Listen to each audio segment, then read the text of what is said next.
Hello प्यारे बच्चों, कैसे हो आप सभी। उम्मीद करता हूं आप सब लोग बहुत अच्छे होंगे। बच्चों, आज की वीडियो में हम लोग पढ़ेंगे क्लास 11th का द लिविंग वर्ल्ड चैप्टर का सबसे पहला टॉपिक, जिसका नाम है मेटाबॉलिज्म। मेटाबॉलिज्म जब हम पढ़ेंगे तो उसके टाइप्स के बारे में भी हम लोग डिस्कस करेंगे कि मेटाबॉलिज्म कितने टाइप का होता है।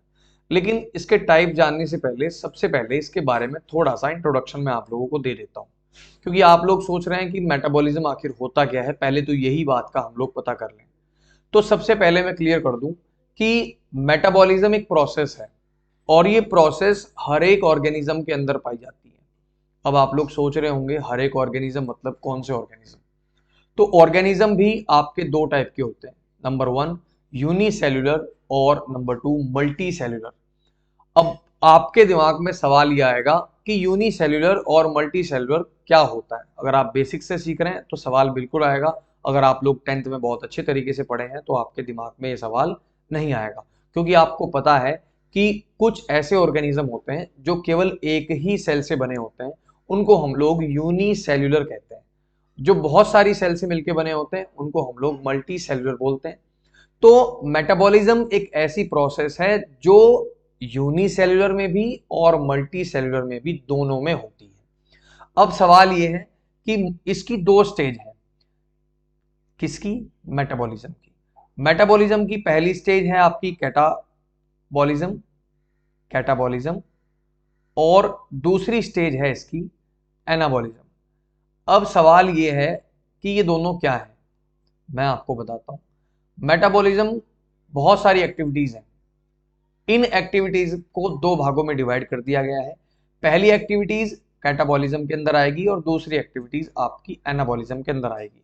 अब हमें ये समझना है कि एनाबॉलिज्म और कैटाबॉलिज्म क्या होता है, क्योंकि दो प्रकार की एक्टिविटीज हमने पढ़ी होंगी, कैटाबॉलिक एक्टिविटीज और मेटाबॉलिक एक्टिविटीज। तो ये सभी थोड़ा सा इनसे रिलेट करता है। ठीक है, अब ध्यान दीजिए। पहले नंबर पे हम लोग एनाबॉलिज्म पढ़ रहे हैं, यानी the process of building up और synthesis of complex substance from simpler ones. मैं आपको बिल्कुल शुद्ध हिंदी में और प्रॉपर सही एक्सप्लेनेशन के साथ, जिससे आपको समझ आ जाए, बता देता हूं।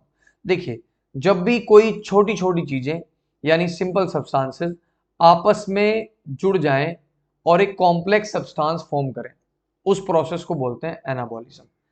इसके एग्जाम्पल में हम लोग फोटोसिंथेसिस ले सकते हैं।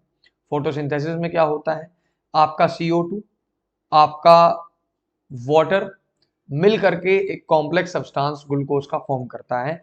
तो ये आपका एग्जांपल हो गया एनाबॉलिज्म का, जिसमें छोटी छोटी चीजें मिलके यानी सिंपल सिंपल सब्सटेंस मिलके एक कॉम्प्लेक्स सब्सटेंस को फॉर्म कर लेते हैं। ऐसी प्रोसेस को हम लोग एनाबॉलिज्म बोलते हैं। बात आती है कैटाबॉलिज्म की, तो यहां पर ये ध्यान देने वाली बात है कि पहले वाले में एनाबॉलिज्म में चीजें जुड़ रही थी, कैटाबॉलिज्म में चीजें टूटेंगी। मतलब इसमें क्या होगा कि कोई कॉम्प्लेक्स सब्सटेंस होगा, उस कॉम्प्लेक्स सब्सटेंस को सिंपलर सब्सटेंसेस में तोड़ दिया जाएगा। मतलब कोई बड़ा सब्सटेंस है, उसको छोटे छोटे टुकड़ों में तोड़ दिया जाएगा। एग्जाम्पल हम लोग ले सकते हैं जैसे हमारा रेस्पिरेशन का, लेकिन समझने के लिए हमें एक सिंपल सा एग्जाम्पल लेना पड़ेगा। फॉर एग्जाम्पल, जैसे हमारे पास कोई बड़ा पत्थर है और उस बड़े पत्थर को छोटे छोटे टुकड़ों में हमने तोड़ दिया। इसी तरीके से आपकी कैटाबॉलिक प्रोसेस भी होती है। कैसे? कि जब भी हम मान लीजिए रेस्पिरेशन करते हैं हम लोग, तो हम लोग फूड खा रहे होते हैं, उस फूड में जो न्यूट्रेंट है अपना, जो हमारा सब्सटेंस है, वो ग्लूकोज होता है। और रेस्पिरेशन में जब O2 वहां पे जाती है तो O2 के मिलते ही वो टूट जाता है, यानी कि जो ग्लूकोज है वो CO2 और H2O में टूट जाता है, यानी उसका ब्रेकडाउन हो जाता है सिंपलर सब्सटेंसेस में। तो ये आपका होता है आपका कैटाबॉलिज्म। अब इसको थोड़ा सा डीप समझ लेते हैं कि आखिर ये क्या होता है। बात करते हैं अगर हम कैटाबॉलिज्म की, तो कैटाबॉलिज्म की डेफिनेशन हम इस तरीके से समझ सकते हैं।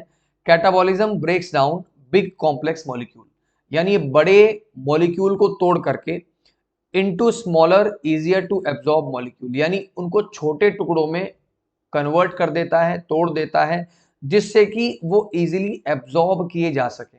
मान लीजिए शरीर के अंदर है, शरीर के अंदर अगर हम लोग कॉम्प्लेक्स सब्सटेंस खाए हुए हैं तो उसको तोड़ना हमें है ना। तो तोड़ना जरूरी है, क्योंकि अगर टूटेगा नहीं तो उसका डाइजेशन नहीं होगा, वो प्रॉपर तरीके से बॉडी में आपका नहीं जाएगा। ठीक है, उसके बाद में the process of catabolism release energy, यानी इस प्रोसेस में एनर्जी रिलीज होती है। हार्मोन भी कुछ इन्वॉल्व होते हैं, जिसमें एड्रेनलिन, साइटोकाइनिन, ग्लूकागन और कोर्टिसोल अवेलेबल रहता है। ठीक है, ये 4 प्रकार की के जो हॉर्मोन्स है वहां पर आपके काम आएंगे यानी कैटाबॉलिक प्रोसेस में। ठीक है, उसके बाद इसके एग्जांपल हम लोग देख लेते हैं। जैसे प्रोटीन को अमीनो एसिड में तोड़ा जाता है, ग्लाइकोजन को ग्लूकोज में तोड़ा जाता है और जो ट्राइग्लिसराइड है उसको फैटी एसिड में तोड़ा जाता है। ये आपके एग्जाम्पल हो जाते हैं कैटाबॉलिज्म के। सिंपल सी बात में आप लोग समझो कि जब कोई कॉम्प्लेक्स सब्सटेंस टूट करके छोटे छोटे सब्सटेंसेस में कन्वर्ट हो जाए उसको हम लोग कैटाबॉलिज्म कहते हैं। वो प्रोसेस हमारी कैटाबॉलिज्म कहलाती है।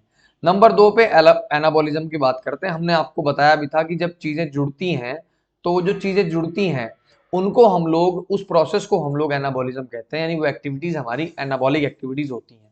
अब बात को समझिए, anabolic builds molecules require for bodies functionality, यानी एनाबॉलिज्म में चीजें जुड़ती हैं जिससे कि बॉडी की फंक्शनैलिटी हो सके, बॉडी के फंक्शंस आराम से हो सके। इसमें एनर्जी की रिक्वायरमेंट होती है। कोई भी चीज जुड़ेगी तो उसको एनर्जी की रिक्वायरमेंट जरूर होगी। इसमें भी बहुत सारे हॉर्मोन्स की नीड होती है, जैसे एस्ट्रोजन, टेस्टोस्टेरोन, ग्रोथ हॉर्मोन्स और इंसुलिन। इसके भी एग्जांपल्स आप लोग समझ सकते हैं। Formation of polypeptides from amino acid, यानी अमीनो एसिड जो कि प्रोटीन का ही पार्ट है छोटा, वो आपस में जुड़ करके पॉलीपेप्टाइड बनाते हैं। साथ में ग्लाइकोजन मिलके ग्लूकोज बनाता है और फैटी एसिड मिलके ट्राइग्लिसराइड्स बनाते हैं। यानी वही चीज जो हमने पहले पढ़ी वही चीज हम बाद में पढ़ रहे हैं, बस थोड़ा सा उल्टा हो गया। इस एनाबॉलिक प्रोसेस में यानी in anabolism kinetic energy is converted into potential energy, यानी काइनेटिक एनर्जी जो है वो पोटेंशियल एनर्जी में कन्वर्ट हो जाती है। पहले वाले में कैटाबॉलिज्म में पोटेंशियल एनर्जी काइनेटिक एनर्जी में कन्वर्ट हो रही थी। बच्चों, उम्मीद है कि आपको ये टॉपिक बहुत अच्छे तरीके से समझ आया होगा। अगर आपको ये टॉपिक समझ आया हो, आप वीडियो को लाइक करिए, चैनल को सब्सक्राइब करिए और शेयर कीजिए अपने दोस्तों में। Thank you so much. जय हिंद।